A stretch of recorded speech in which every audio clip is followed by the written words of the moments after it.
NXT starts off with a tag team championship match between Nathan and Action for Street Profits. Originally, the Rascals with Zack and Trey was supposed to be in this match, but something happened. They didn't say on commentary what happened, but unfortunately they couldn't make it, so they have to be replaced with the Street Profits. This was overall a really solid, really good match.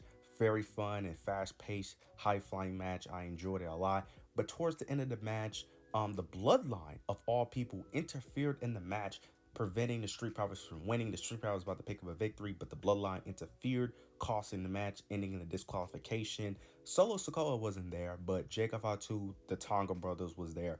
Very shocked. I never thought in a million years that the Bloodline of all factions would make an appearance on NXT.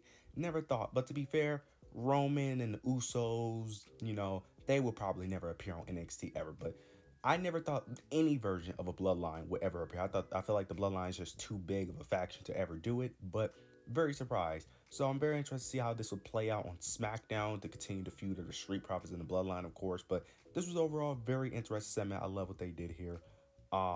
Don't have much to say. Very interested to see what's next for Nathan in Action. Most likely it will be the Rascals eventually getting their title shot with Wesley interfering eventually. Now we get Giulia. She finally makes her in-ring debut against Chelsea Green. Not gonna speak too much on this match. This was an overall very solid match. She was pretty solid in the ring. I'm not gonna say I don't think she was great. I thought she was good. To be fair, it was kind of hard to gauge because Chelsea Green also isn't the greatest. I think Chelsea Green is solid in the ring, but I don't think she's great in the ring. So I won't know how good Giulia really is until you pair her up with Roxanne Perez, in my opinion. But this was overall a solid match just to showcase a bit of what she could do in the ring. And I have high hopes for Giulia because one of my biggest issues I was kind of concerned about, that I'm still a bit concerned, is that the language barrier. Because one of my main issues with Io Sky, I'm not the biggest Io Sky fan, mainly as a character because she can't tell a good story, in my opinion, due to her not being able to speak English the best. And when she does speak, it's kind of hard to understand her. Where Giulia had a backstage segment with Roxanne Perez later in the show. She actually spoke English very well and I could understand her clearly. So if she could continue to speak the way she spoke to Roxanne on tonight's episode, I'm excited. I'm excited because my main thing is, can you tell a story? That's my main thing with any wrestler. If you could tell a good story, I could get behind you. But if you can't tell a story, I don't care how great you are in the ring, you're always going to have a ceiling for me personally. So I'm excited to see what's next for Giulia. I can't wait for her match against Roxanne Perez when they move over to CW, I think October 1st. So I can't wait for that match to happen. Next, we get a quick little segment between Lexis King and Ora Mensah. Lexis King was in a barbershop of some sort, if I'm not mistaken, talking trash, mentioning his victory over Oro. He ends up showing highlights of the recent people that he defeated: Dante Chen, Eddie Thorpe, and then Oro. And then I know Oro is up attacking Lexis King, so they're still building up on that feud, which I am actually enjoying. Definitely a step up from the last feud that Lexis King had. So I'm excited to see what's next. Oro Mensah is definitely growing on me, and Lexis King is growing on me as well. So I'm enjoying this personal rivalry. Now we get a Heritage Cup match between Javon Evans and Charlie Dempsey. This match actually cooked. I did not expect this match to be as good as it was. This is probably arguably the best Heritage Cup match in a while. I really enjoyed this match. I did not. Now, to be fair, both of these wrestlers are great in the ring, so I should expect it to cook. But this was overall amazing match. The score was tied up 1-1. Both have one pinfall. But I think round 4, if I'm not mistaken, Javon Evans was on the outside of the ring. Out of nowhere, Tavion Heights ends up making his return and ends up attacking Javon Evans. He basically ended up doing a Bailey to belly to Javon Evans on the outside. Throws him in the ring for Charlie to end up picking up the victory to retain his Heritage Cup. Cedric Alexander was also helping out Javon Evans as well. So I don't know if this is going to be continuing or this is just a one-time thing, because I know it seems like the whole feud with Gallus and Javon is over. So it seems like this is going to be his new rivalry, I guess. So let's see how this plays out. Also, I will say this new Catch Republic, I'm going to be honest, I was not the biggest fan of it. I thought this whole idea was stupid, adding Ren Sinclair to it, but Ren Sinclair and the New Catch Republic is no quarter catch girl. I don't know why I called them New Catch Republic. They're growing on me. This new version of the NQCC is really growing on me, man. It's really growing on me. I'm really starting to like it. Now next, we're not getting Oba Fi. He ended up getting a mystery opponent because Tony D'Angelo sent someone to defeat Oba Fi, and he sent someone from TNA, and it's Hammerstone. Don't know who Hammerstone is, but I'm always interested to see when TNA and WWE and NXT partner up. So I was very interested to see how this plays out. Hammerstone and Oba, they had a pretty solid match. Two big, strong men going back and forth. This played out exactly how you would picture it to play out. Very solid match overall. Tony D'Angelo and the family was watching it, but of course, Oba Fi ends up retaining his North American Championship. They're still continuing the rivalry of Tony D'Angelo and the family. Very interested to see how this plays out because Oba is not losing, but I'm very interested to see what's next for Tony D'Angelo. What else he got up his sleeve, and what's next? What else does he have planned for Oba Fi? Since since all of his tricks are not working to dethrone Oba Fi. Now we end up getting a quick segment with Lola Vice, Jada Parker. Earlier in the show, Fatal Influence was making fun of Lola Vice. This is going to lead to a match next week between JC Jane and Lola Vice. Then Jada Parker backstage was looking for Fatal Influence for what happened last week. Lola tried to offer her help, but Jada just ignored her. So it looks like they're going to potentially tease a tag team between these two. I'm interested, but I will say this.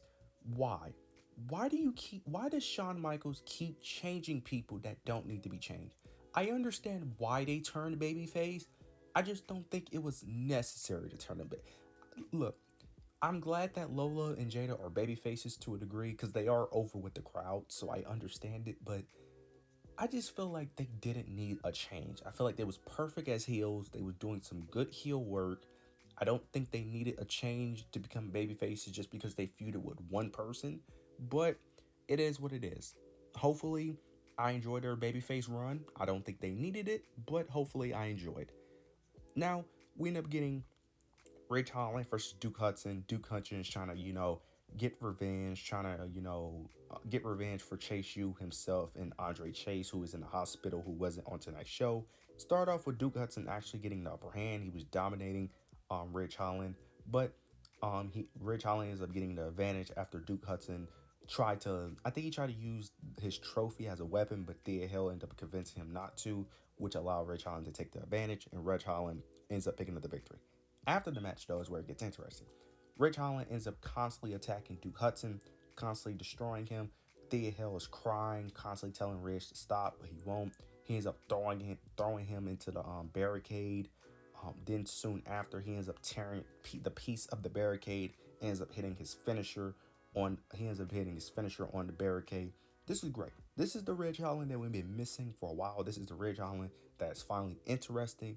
I'm very interested to see what's next for Ridge Holland because this is the Ridge Holland that's been missing that we need for a long time. Because Ridge Holland for a long time has just been this very weird, bland character with nothing of substance. Now he has some depth to him. He has motivation. It makes sense. I like where they're going with this. Hopefully they continue on this trajectory. I like where they're going. Hopefully they continue to book him strong because this is the most interesting Ridge Holland has ever been in his career. So hope they continue on this path. Now, we end up getting a quick segment. Not going to speak too much on it. Wesley ends up getting on commentary for like 30 seconds, and he basically ends up calling out Zack for a match. Calls out Zack for a match. I think next week. No. I think it's on the opening of CW, if I'm not mistaken, when they transfer to CW. I could be wrong. It could be next week, or it could be when they're on CW. I forgot exactly, but he ends up challenging Zack to a match, and it's going to be a street fight. So I'm very interested to see how that plays out. Wesley probably will win that match, I'm assuming, only because they're probably going to do a best of 3 series, best of 3 matches. So I'm excited for that match because their first match was an absolute banger. So add weapons to the mix, it should only be even better. So I can't wait to see how this match plays out. Now we end up getting Jordan Grace. She ends up getting an open challenge for her TNA Knockout Women's Championship. And the person that ends up accepting the open challenge was Soruka. They put on a great match. This was a really great match. I was really enjoying it. A lot of near falls, good back and forth. But then the match gets ruined by freaking Wendy Chu and Rosemary. The lights cut off.